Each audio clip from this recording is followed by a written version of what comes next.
Between the iPhone 16 Pro and 16 Pro Max, the latter seems like a bigger deal because of its ginormous 6.9-inch screen, but I am telling you, the iPhone 16 Pro should not be overlooked. I have been using both of these new iPhone Pros side by side, and I think the regular iPhone 16 Pro is a better value for $999.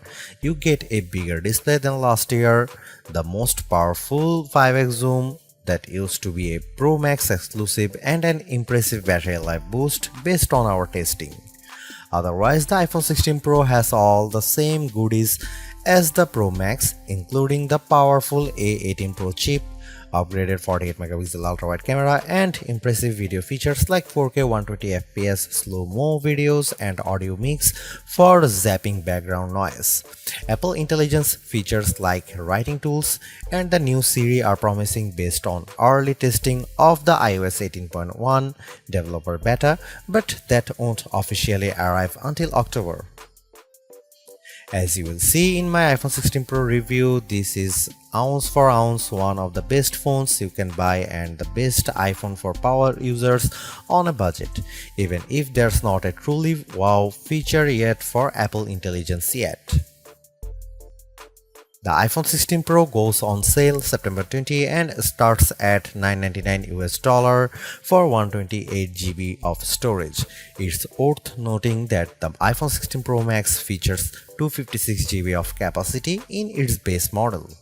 The good news is that you can get 256GB of storage for $100 less than the iPhone 16 Pro Max, and you get the same max storage option of 1TB for those willing to really splurge. The iPhone 16 Pro is still a compact phone, but there is a trade-off with getting a larger display. It's now more of a mid-size phone now as opposed to a small phone as the size and weight have grown. This handset measures 5.89 by 2.81 by 0.32 inches and weighs 7.03 ounces, compared to 5.77 by 2.78 by 0.32 inches and 6.6 ounces for the iPhone 15 Pro. So the new iPhone is taller and wider and just as thin, but there's some more heft to it. The good news is that the iPhone 16 Pro is still easy to use with one hand as Apple made the bezels thinner.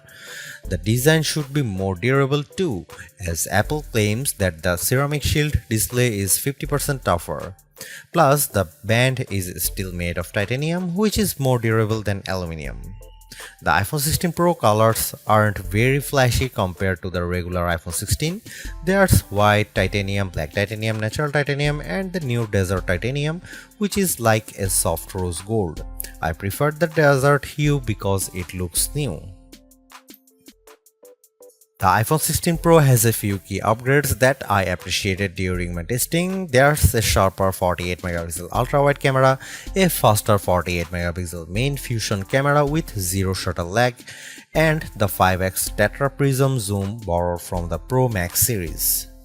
In addition, photographic styles are integrated directly into the Camera and Photos app, so you can change skin undertones and the mood effect of your photo on the fly. Plus, you can tweak it after the fact.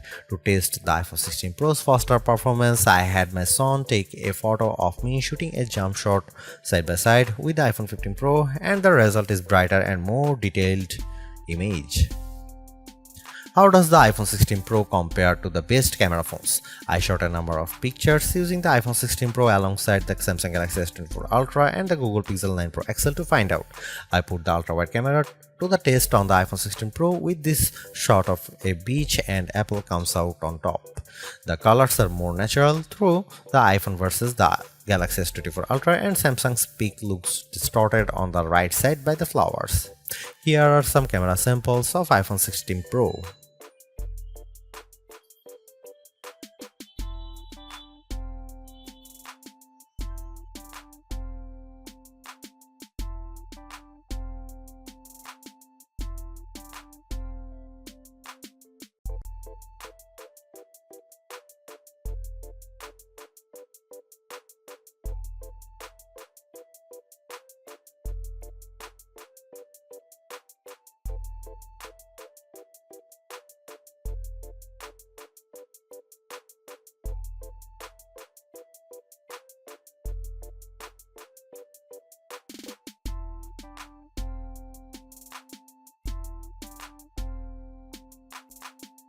Overall, the iPhone 16 Pro is arguably the best flagship phone under $1,000.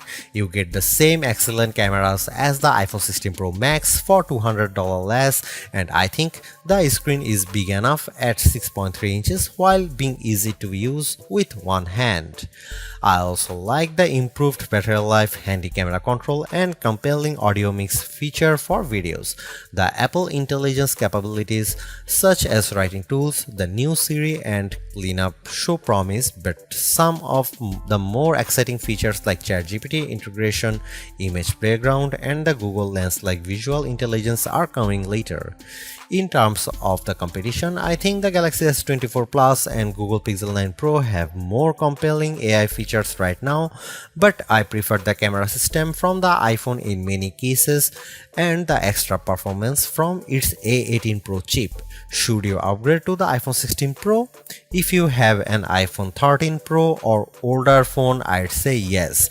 And if you have an iPhone 14 Pro, I'd say wait to see how well Apple Intelligence works once it fully rolls out before you buy.